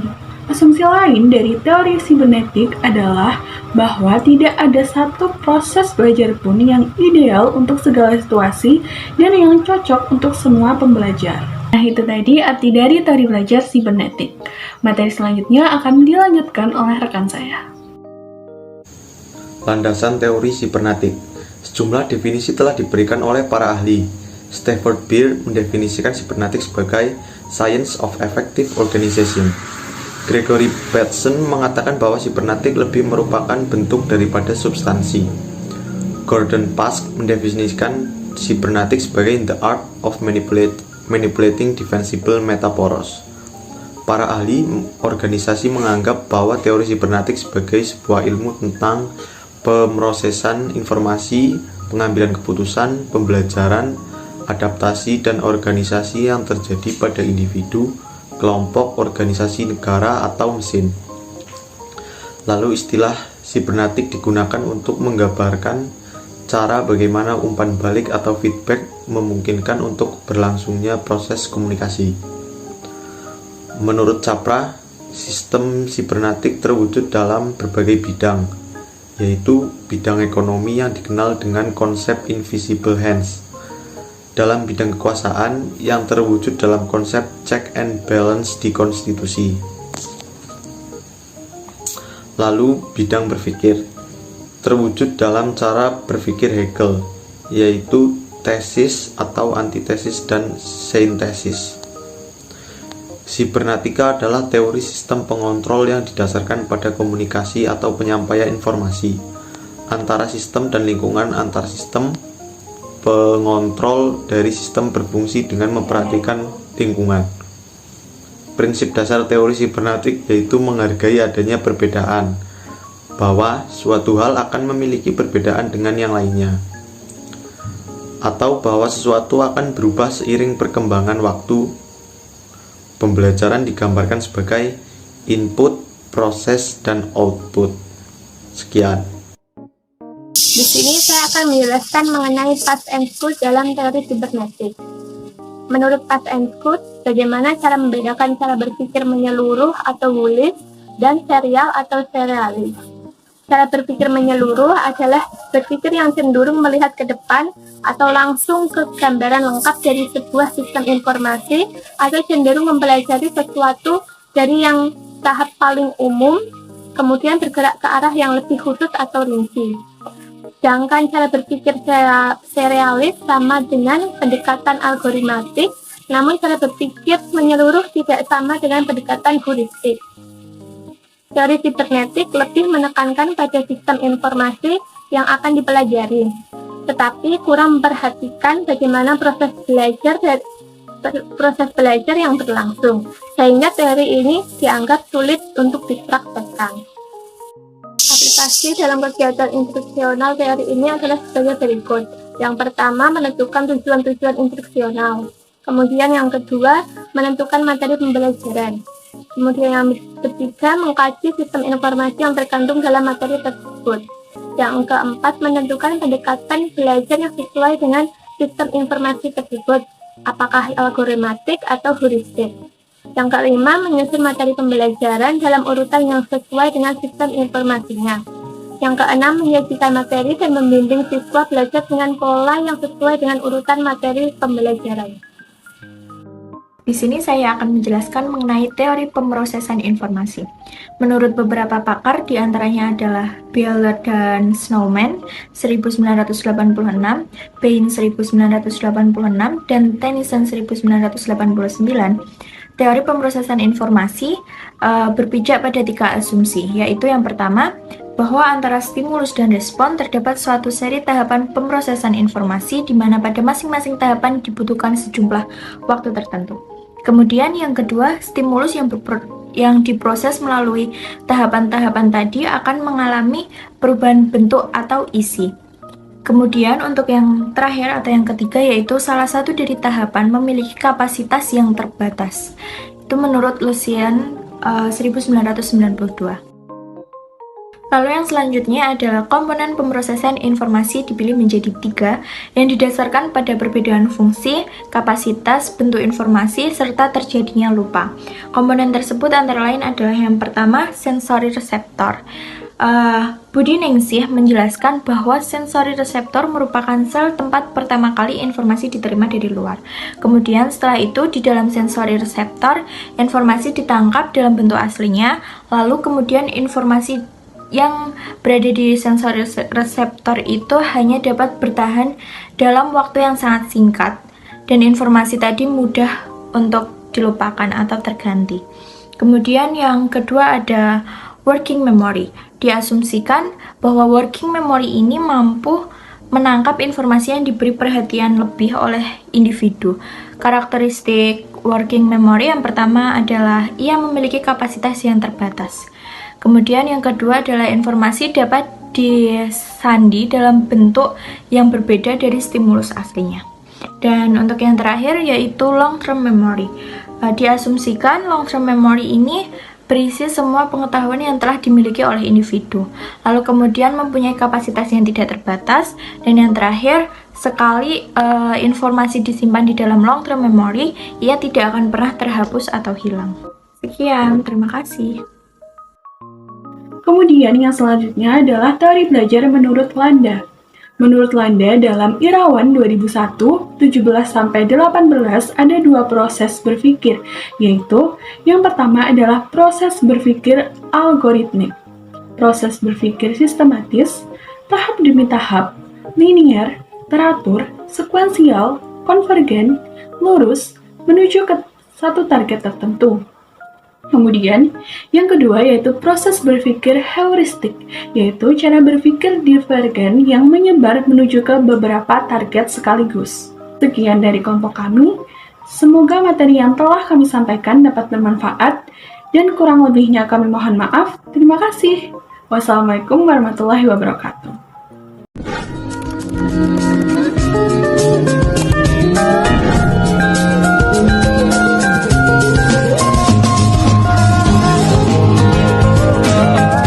Assalamualaikum warahmatullahi wabarakatuh.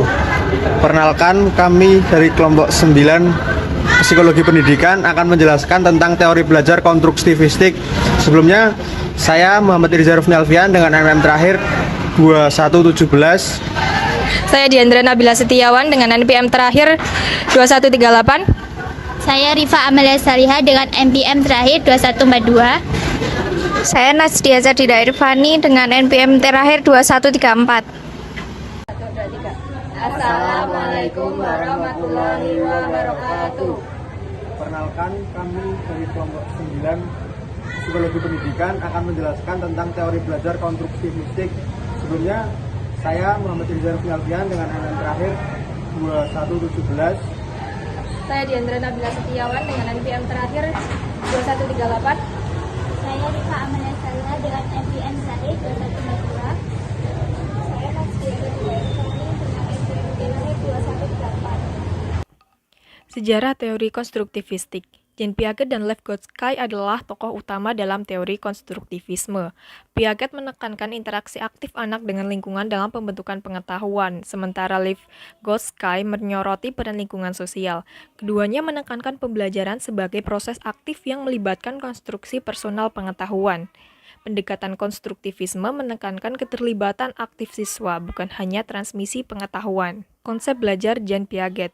Dalam konstruktivisme, pengetahuan tumbuh melalui pengalaman baru yang dihubungkan dengan struktur pengetahuan dalam otak.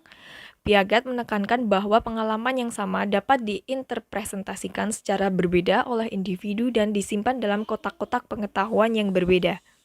Proses pembelajaran melibatkan organisasi, informasi, dan adaptasi terhadap pengalaman baru.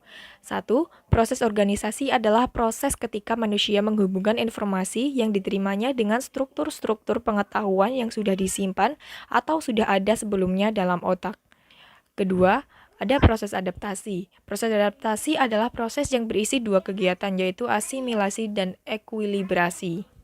Proses adaptasi ini ada 4 konsep dasar, yaitu 1. Ada skemata, 2. Ada akomodasi, 3. Asimilasi, dan keempat adalah keseimbangan. Pertama, skemata. Manusia selalu berusaha menyesuaikan diri dengan lingkungannya. 2. Asimilasi. Asimilasi merupakan proses kognitif dan penyerapan pengalaman baru ketika seseorang memadukan stimulus atau persepsi ke dalam skemata atau perilaku yang sudah ada. Ketiga, ada akomodasi, ialah suatu proses kognitif yang berlangsung sesuai dengan pengalaman baru. Yang keempat, ada keseimbangan. Dalam proses adaptasi terhadap lingkungan, individu berusaha untuk mencapai struktur mental atau skemata yang stabil. Konsep belajar Vygotsky. Konsep belajar konstruktivisme Vygotsky melibatkan interaksi sosial individu dengan lingkungannya. Belajar terjadi melalui proses biologis dan psikososial yang berhubungan dengan lingkungan sosial budaya.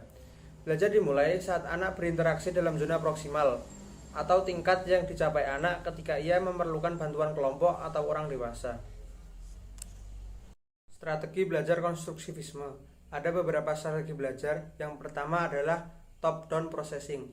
Dalam pembelajaran konstruktivisme, siswa belajar dimulai dari masalah yang kompleks untuk dipecahkan, kemudian menemukan atau menghasilkan keterampilan yang dibutuhkan. Selanjutnya adalah cooperative learning, yaitu strategi yang digunakan untuk proses belajar di mana siswa akan lebih mudah menemukan secara komprehensif konsep-konsep yang sulit jika mereka mendiskusikannya dengan siswa yang lain tentang problem yang dihadapi. Dan yang ketiga adalah generative learning. Strategi ini menekankan pada adanya integrasi yang aktif antara materi atau pengetahuan yang baru diperoleh oleh skemata. Untuk selanjutnya ada model pembelajaran. Yang pertama ada discovery learning, 2 assisted learning, 3 active learning, 4 accelerated learning, 5 quantum learning, 6 contextual learning.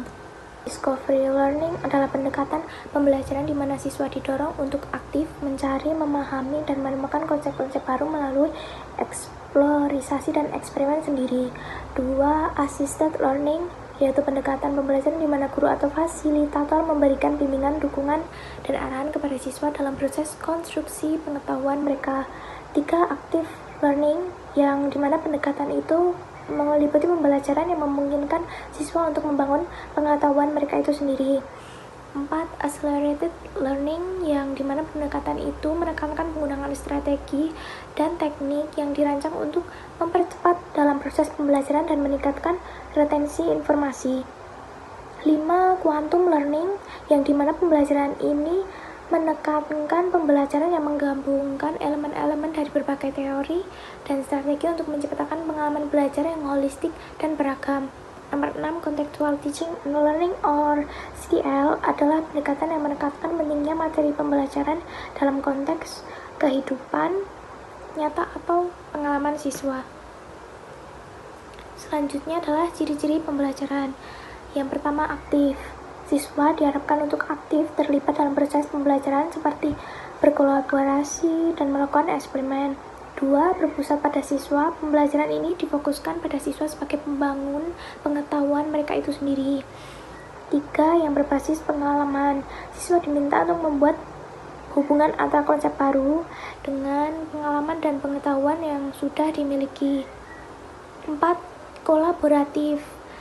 Pembelajaran ini konstruktivisme mendorong kerjasama antar siswa baik dalam kelompok maupun individu untuk membangun sebuah pemahaman bersama.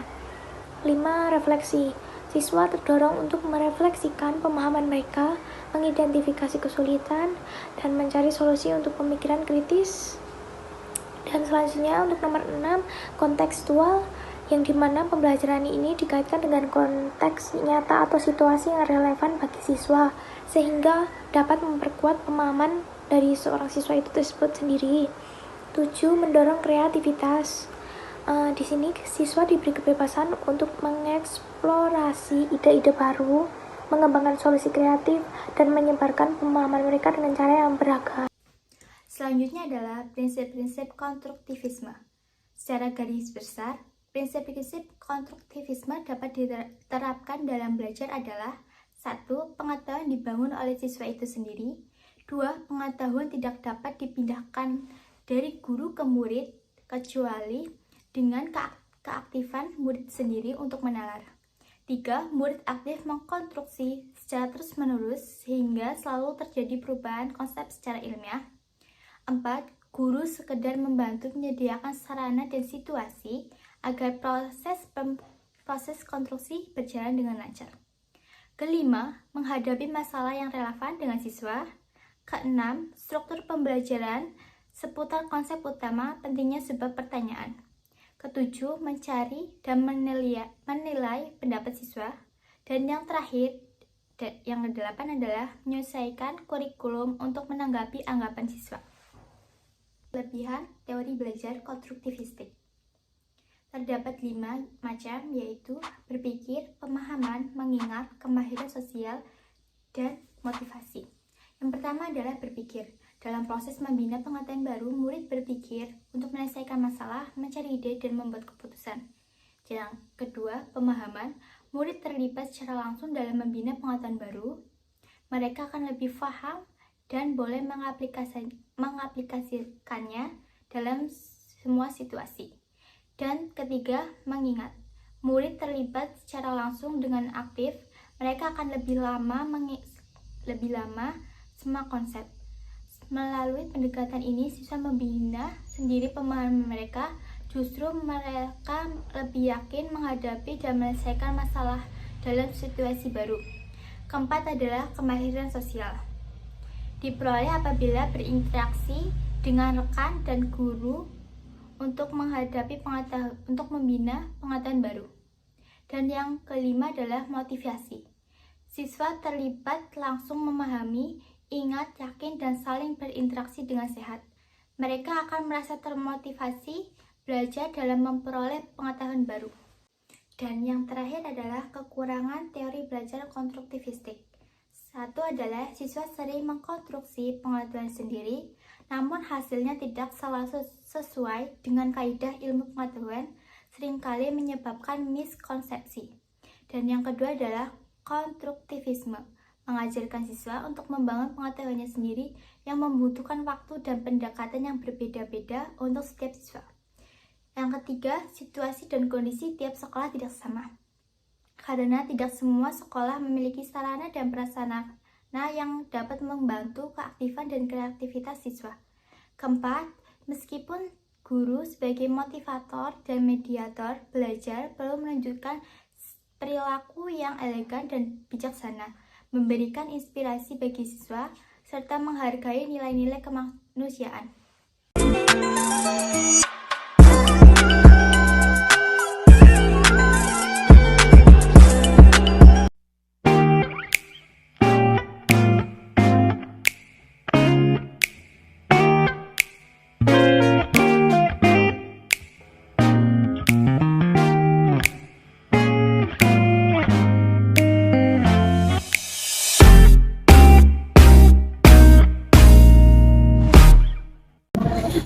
Assalamualaikum warahmatullahi wabarakatuh. Halo semua, kami dari kelompok 10 akan menjelaskan mengenai teori belajar konstruktivistik. Sebelumnya, perkenalkan, nama saya Natasha Nasalsabila dengan NPM terakhir 2106. Saya Dewi Septiana dengan nomor NPM terakhir 2119. Saya Rinda Laju dengan NPM terakhir 2124. Selamat menyaksikan. Baik, saya akan menjelaskan mengenai ciri-ciri pembelajaran konstruktivisme. Menurut Agent dan Kauchak 1997 dalam Kodija 2016, ada 4 ciri teori konstruktivisme, yaitu yang pertama, dalam proses belajar, individu mengembangkan pemahaman sendiri, bukan menerima pemahaman dari orang lain. Yang kedua, proses belajar sangat tergantung pada pemahaman yang telah dimiliki sebelumnya. Yang ketiga, belajar difasilitasi oleh interaksi sosial. Lalu yang keempat, belajar yang bermakna, meaningful learning, timbul dalam tugas-tugas belajar yang autentik. Selanjutnya yaitu ciri-ciri pembelajaran konstruktivisme. Terdapat 8 ciri-ciri pembelajaran konstruktivisme, yaitu yang pertama, memberi peluang kepada murid, membina pengetahuan baru dan melalui penglibatan dalam dunia sebenarnya. Yang kedua, menggalakkan persoalan atau ide yang dimulai oleh murid dan menggunakannya sebagai panduan merancang pengajaran. Lalu yang ketiga, menyongkong pembelajaran secara kooperatif, yaitu mengambil sikap dan pembawaan murid. Yang keempat, mengambil pendapat kajian bagaimana murid belajar sesuatu ide. Lalu, yang kelima, menggalakkan dan menerima daya usaha dan autonomi murid. Lalu, yang keenam, menggalakkan murid bertanya dan berdialog dengan murid dan guru. Selanjutnya, yang ketujuh, menganggap pembelajaran sebagai suatu proses yang sama penting dengan hasil pembelajaran. Lalu yang terakhir, menggalakkan proses inquiry murid melalui kajian dan eksperimen. Baik, di sini saya akan menjelaskan tentang prinsip-prinsip konstruktivisme. Secara garis besar, Prinsip-prinsip konstruktivisme yang diterapkan dalam pembelajaran adalah sebagai berikut. Yang pertama, pengetahuan dibangun oleh siswa itu sendiri. Yang kedua, pengetahuan tidak dapat dipindahkan dari seorang guru ke murid, kecuali hanya dengan keaktifan murid itu sendiri untuk menalar. Yang ketiga, murid aktif mengkonstruksi secara terus-menerus sehingga selalu terjadi perubahan konsep ilmiah dalam pembelajaran. Yang keempat, guru sekedar membantu menyediakan sarana dan situasi agar proses konstruksi berjalan lancar dalam sebuah pembelajaran. Yang kelima, menghadapi masalah yang relevan dengan siswa tersebut. Yang keenam, konstruksi pembelajaran seputar konsep utama pentingnya sebuah pertanyaan. Yang ketujuh, mencari dan menilai pendapat siswa. Dan yang kedelapan, menyesuaikan kurikulum untuk menanggapi anggapan siswa tersebut.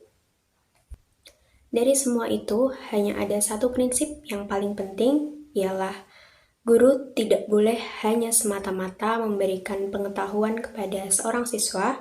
Siswa harus membangun pengetahuan di dalam benaknya itu sendiri. Implikasi teori belajar konstruktivistik yang pertama menurut Pujastuti, 1. Menghasilkan individu atau anak yang memiliki kemampuan berpikir untuk menyelesaikan setiap persoalan yang dihadapi. Kedua, kurikulum dirancang sedemikian rupa sehingga terjadi situasi yang memungkinkan pengetahuan dan keterampilan dapat dikonstruksi oleh peserta didik. 3. Peserta didik diharapkan selalu aktif dan dapat menemukan cara belajar yang sesuai bagi dirinya. 4. Guru hanyalah berfungsi sebagai mediator, fasilitator, dan teman yang membuat situasi yang kondusif untuk terjadinya konstruksi pengetahuan pada diri peserta didik.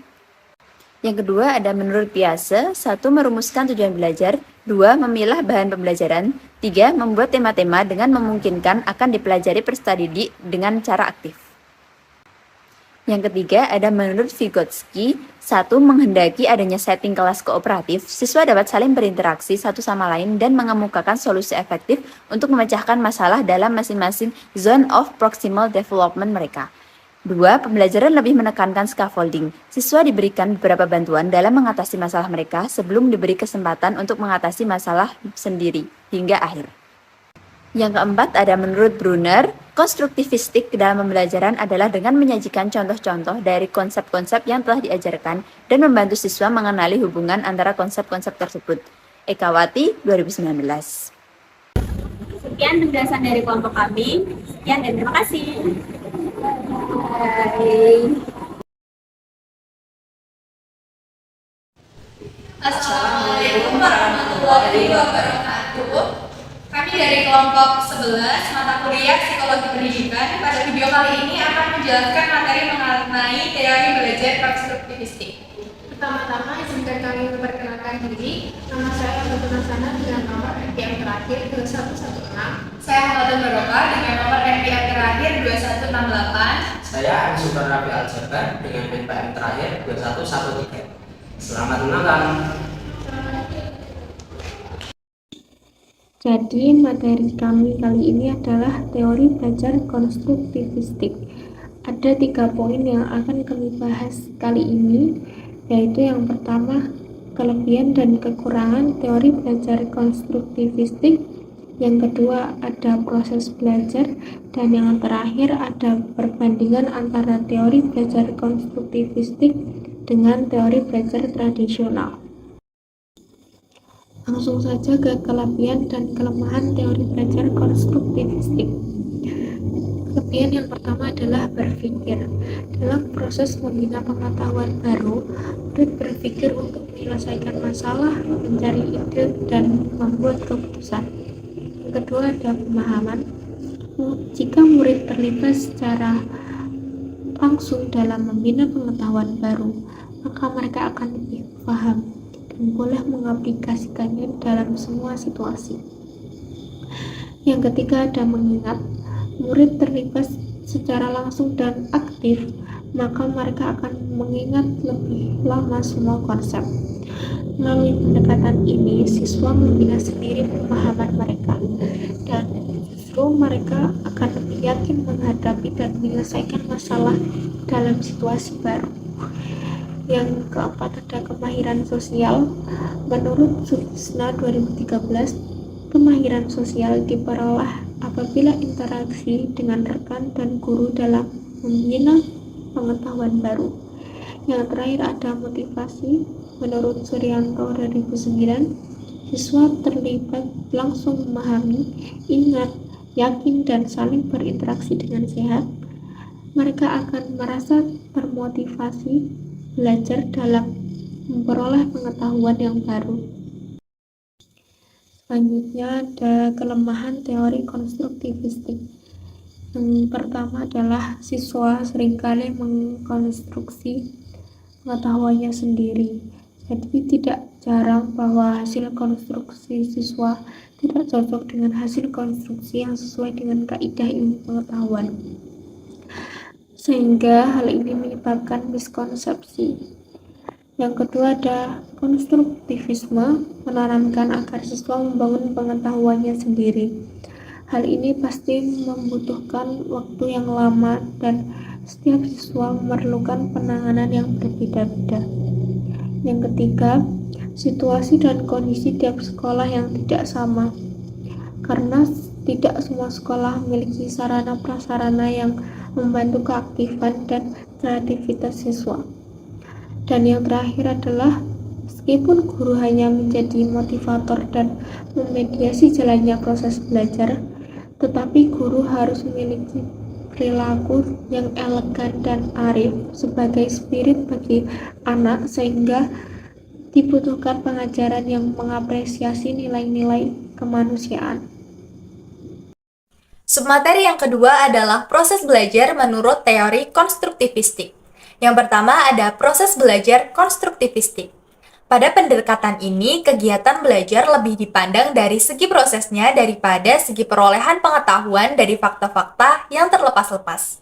Secara konseptual, proses belajar jika dipandang dari pendekatan kognitif bukan sebagai perolehan informasi yang berlangsung satu arah dari luar ke dalam diri siswa, melainkan sebagai pemberian makna oleh siswa kepada pengalamannya melalui proses asimilasi dan proses akomodasi yang bermuara pada pemutakhiran struktur kognitifnya. Kedua, peranan siswa. Belajar merupakan sebuah proses pembentukan pengetahuan, dan pembentukan ini harus dilakukan oleh si pembelajar atau siswa itu sendiri. Siswa harus aktif melakukan kegiatan, aktif berpikir, menyusun konsep, dan memberi makna tentang hal-hal yang sedang dipelajarinya. Guru memang dapat dan harus mengambil prakarsa untuk menata lingkungan yang memberi peluang optimal bagi terjadinya belajar. Namun, yang akhirnya paling menentukan terwujudnya gejala belajar adalah niat belajar siswa itu sendiri. Ketiga, peranan guru. Dalam pendekatan ini, guru atau pendidik berperan membantu agar proses pengonstruksian pengetahuan oleh siswa berjalan dengan lancar. Keempat, sarana belajar. Segala sesuatu seperti bahan, media, peralatan, lingkungan, dan fasilitas lainnya disediakan untuk membantu pembentukan pengetahuan siswa. Sarana tidak terbatas hanya yang ada pada sekolah, tapi juga bisa memanfaatkan yang ada di luar sekolah. Lalu yang terakhir adalah evaluasi belajar. Pandangan ini mengemukakan bahwa lingkungan belajar sangat mendukung munculnya berbagai pandangan dan interpretasi terhadap realitas, konstruksi pengetahuan, serta aktivitas-aktivitas lain yang didasarkan pada pengalaman. Bentuk-bentuk evaluasi konstruktivistik dapat diarahkan pada tugas-tugas autentik, mengonstruksi pengetahuan yang menggambarkan proses berpikir yang lebih tinggi, seperti tingkat penemuan pada taksonomi Merrill atau strategi kognitif dari Gagne, serta sintesis pada taksonomi Bloom. Juga mengonstruksi pengalaman pembelajar dan mengarahkan evaluasi pada konteks yang luas dengan berbagai perspektif. Untuk submateri ketiga, yaitu perbandingan pembelajaran tradisional atau behavioristik dan pembelajaran konstruktivistik. Pada poin pertama, pada pembelajaran tradisional, kurikulum disajikan dari bagian menuju keseluruhan dengan menekankan pada keterampilan-keterampilan dasar. Sedangkan pada pembelajaran konstruktivistik, Kurikulum disajikan mulai dari keseluruhan menuju ke bagian-bagian dan lebih mendekatkan pada konsep-konsep yang lebih luas. Untuk poin kedua, pada pembelajaran tradisional, pembelajaran sangat taat pada kurikulum yang telah ditetapkan. Untuk pembelajaran konstruktivistik, pembelajaran lebih menghargai pada pemunculan pertanyaan atau ide-ide dari siswa. Untuk poin ketiga, pada pembelajaran tradisional, kegiatan kurikuler lebih banyak mengandalkan pada buku teks dan buku kerja. Sedangkan untuk pembelajaran konstruktivistik, kegiatan kurikuler lebih banyak mengandalkan pada sumber-sumber data, primen, dan memanipulasi bahan. Untuk poin keempat, pada pembelajaran tradisional, siswa-siswa dipandang sebagai kertas kosong yang dapat digoresi informasi oleh guru, dan guru-guru pada umumnya menggunakan cara didaktik dalam menyampaikan kepada siswa informasi kepada siswa. Sedangkan pada pembelajaran konstruktivistik, siswa dipandang sebagai pemikir-pemikir yang dapat memunculkan teori-teori tentang dirinya. Untuk poin kelima, pada pembelajaran tradisional, penilaian hasil belajar atau pengetahuan siswa dipandang sebagai bagian dari pembelajaran dan biasanya dilakukan pada akhir pelajaran dengan cara testing. Untuk pembelajaran konstruktivistik, pengukuran proses dan hasil siswa terjalin di dalam kesatuan kegiatan pembelajaran dengan cara guru mengamati hal-hal yang sedang dilakukan siswa serta melalui tugas-tugas pekerjaan yang diberikan oleh guru.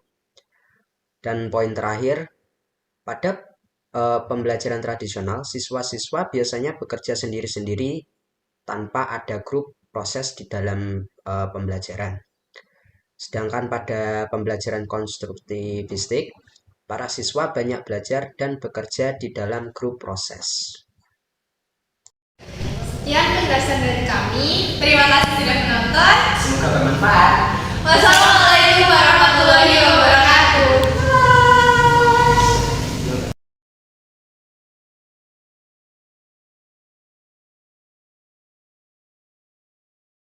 Perkenalkan, nama saya Atkila Huli Jonathan Maulida dengan NPM 23403021126. Perkenalkan, nama saya Litviana Madanti dengan NPM 23403021137. My name is Zulfa Maidatur Rahma. My last NPM is 2144. Konsep evaluasi hasil belajar. Proses pengumpulan informasi hasil kerjasama guru dan peserta didik dalam proses belajar sehingga diketahui kelemahan dan kelebihannya untuk kemudian dilakukan perbaikan untuk mengambil keputusan atau penyusunan program selanjutnya. Tujuan evaluasi. Tujuan dari evaluasi dalam pendidikan dibagi menjadi umum dan khusus. Secara umum, tujuan evaluasi adalah untuk menghimpun bahan-bahan keterangan yang akan dijadikan bukti mengenai taraf perkembangan atau kemajuan yang dialami oleh peserta didik setelah mereka mengikuti proses pembelajaran dalam waktu tertentu. B. Mengetahui tingkat efektivitas dan metode-metode pelajaran yang telah dipergunakan dalam proses pembelajaran selama jangka waktu tertentu. Tujuan evaluasi belajar. Sedangkan yang menjadi tujuan khusus dari kegiatan evaluasi dalam bidang pendidikan yaitu 1. Untuk merangsang kegiatan peserta didik dalam menempuh program pendidikan. Tanpa adanya evaluasi, maka kita tidak akan muncul motivasi atau rangsangan pada diri peserta didik untuk memperbarui dan meningkatkan prestasi masing-masing. Yang kedua yaitu untuk mencari dan menemukan faktor-faktor penyebab keberhasilan dan kegagalan peserta didik dalam mengikuti program pembelajaran, sehingga dapat dicari dan ditemukan jalan keluar atau cara-cara untuk memperbaikinya. Sujono 2013 16-17. Fungsi. Bagi pendidik, evaluasi pendidikan secara didaktik itu setidak-tidaknya memiliki 5 UM fungsi, yaitu 1. Memberikan landasan untuk menilai hasil usaha atau prestasi yang telah dicapai oleh peserta didiknya. Dan yang kedua, memberikan informasi yang sangat berguna guna mengetahui posisi masing-masing peserta didik di tengah-tengah kelompoknya. Dan yang ketiga, memberikan bahan yang penting untuk memilih dan kemudian menciptakan status peserta didik. Dan yang keempat, memberikan pedoman untuk mencari dan menemukan jalan keluar bagi peserta didik yang memang memerlukannya. Dan yang terakhir, memberikan petunjuk tentang sejauh manakah program pengajaran yang telah ditentukan dapat dicapai. Fungsi, jika ditinjau dari berbagai segi dalam sistem pendidikan, maka fungsi evaluasi ada A. Evaluasi berfungsi selektif, B. Evaluasi berfungsi diagnostik, C. Evaluasi berfungsi sebagai penempatan, dan D. Evaluasi berfungsi sebagai pengukuran keberhasilan. Selanjutnya itu syarat evaluasi yang efektif. Yang pertama yaitu proses perancangan, proses persiapan siswa untuk mengikuti evaluasi. Yang ketiga, proses penyelenggaraan evaluasi. Yang keempat yaitu proses analisis hasil evaluasi. Teknik dan bentuk evaluasi. Teknik A. Wawancara atau interview, B. Pengamatan atau observation, C. Daftar cek atau checklist, D. Skala bertingkat, dan E. Skala sikap. Dan untuk bentuk 1. Tes tertulis, 2. Tes lisan atau oral tes, dan yang ketiga tes perbuatan atau tindakan, performance test. Prosedur evaluasi pembelajaran. 1. Membuat perencanaan evaluasi. Perencanaan evaluasi dimaksudkan agar hasil yang diperoleh dari evaluasi dapat lebih maksimal. 2. Menyusun kisi-kisi. Kisi-kisi berfungsi sebagai pedoman untuk menulis soal atau merakit soal menjadi perangkat tes. 3. Uji coba. Tujuannya untuk melihat soal-soal mana yang perlu diubah, diperbaiki, bahkan dibuang sama sekali.